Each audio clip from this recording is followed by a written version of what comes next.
just deciding. And as well as it's a proven fact that government is incredibly inefficient at dollars. Every dollar that goes into government they put out into a social program, only about 40 to 50% of it ever makes it out because of all of the administrative costs, the overhead, the rules they have. Kind of like the No Child Left Behind, when we have to send money to Washington. Half of it comes back. Only we pay all these people to tell us how to spend it when it comes back, but we only get a half. Right. So we could just keep it here and figure it out ourselves. Well, and save some time and energy. Before government got so involved in the social aspect of it, we had charities. We had charities that worked very well. Churches, the Salvation Army, the Red Cross, and people took care of each other. Yeah, that's the thing. Aren't Americans the most generous of all? My great-grandparents took care of their parents when they got older. And we've gotten away from that. Nobody wants to take responsibility anymore, and it's a shame. Everybody wants Big Brother to take care of them. I don't. And if they like socialism, they really should look at Cuba, I always think, because it used to be a very prosperous country, and now everybody has food, shelter, and health care, but that's all you get. There's no, rising to the top, no working hard, and then I get to be the next Bill Gates.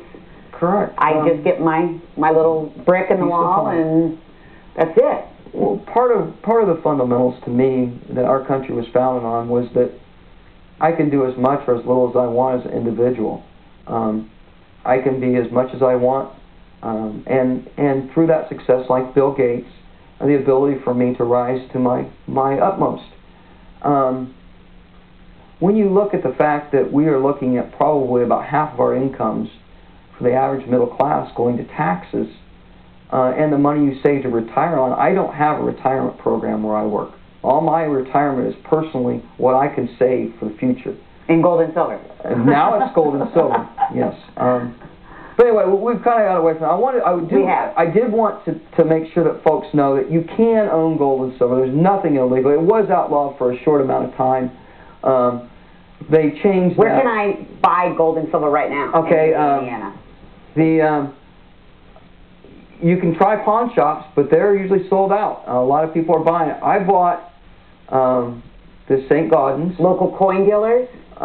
They're few and far between, but you can try to find them. I bought this from a company called Eldorado Gold. They advertise on News with Views. Very good gentleman there by the name of Eric. Specializes in it.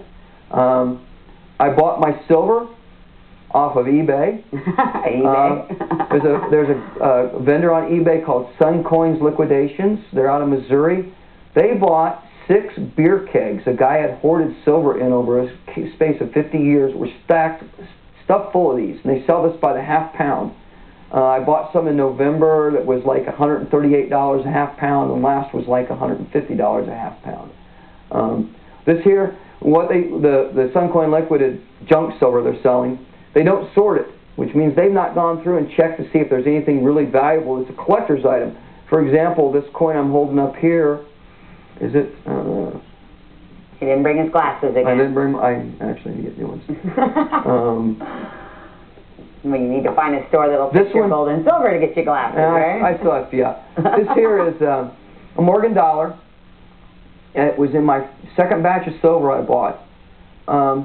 It's under an ounce of gold, about 9/10, or silver, I'm sorry, 9/10 of an ounce silver. Carson City Mint, this is minted, it's got a CC on the back, and your mint marks are down here on the bottom below the eagle on the back. Carson City is a very popular mint. They didn't mint a whole lot. Has a lot of ties to the Old West and the silver Comstock lode. This particular coin is worth about $180. I paid about 15 bucks for it, and that's silver. It was in an unsearched lot. So I made out pretty good on that lot. So you got lucky on that. Very good. I actually love these Morgans. So you can buy... Do you always collect coins, or has this been part of the whole movement? I collected coins when I was younger. My grandfather collected silver. This is a Mercury dime. A lot of people might recognize that. My grandfather had coffee cans full of these in the corner.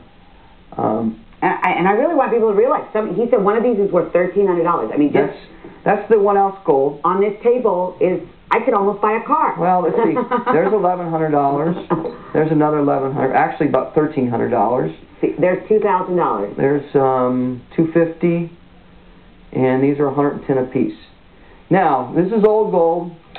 Some people say that you buy old gold, which is numismatic qualities.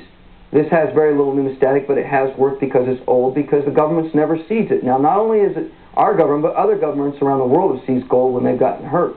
As far because as they know it's actually worth something. Oh, yeah, they need it to pay their bills. Right.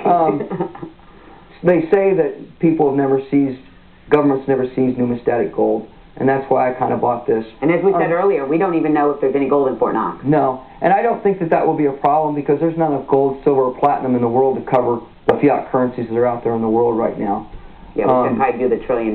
They're already making moves towards 401ks. Nancy Pelosi said the other day that she would like to see another windfall tax put on distributions of 401ks. You still have to pay income tax on when you pull your money out of 401k, and she wants to put another tax on it.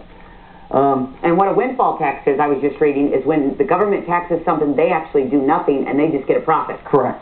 Yeah, I read that.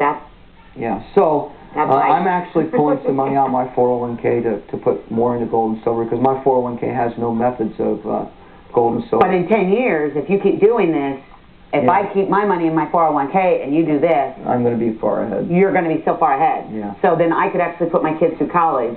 A lot of people say, it's going up, it's too late. There are some people that believe gold just broke $1,000 the other day, that it's going to hit 5,000 or 8,000 within a couple, 3 years. Silver is way undervalued. When we first were using gold and silver back in the day, we had what was called a bimetallic standard. We had and actually the dollar was specified in silver, and then a gold was 15 silver dollars, and then it went to 16, or it was 16 that went to 15. So it was a bimetallic standard. Why that was a problem was when the silver content that was in a dollar was worth more as a commodity to melt down and use. People would hoard these and melt them down and sell them. So then you would only have gold in the marketplace. And then when gold exceeded the face value of the coin, people would hoard these and you'd only have silver in the marketplace.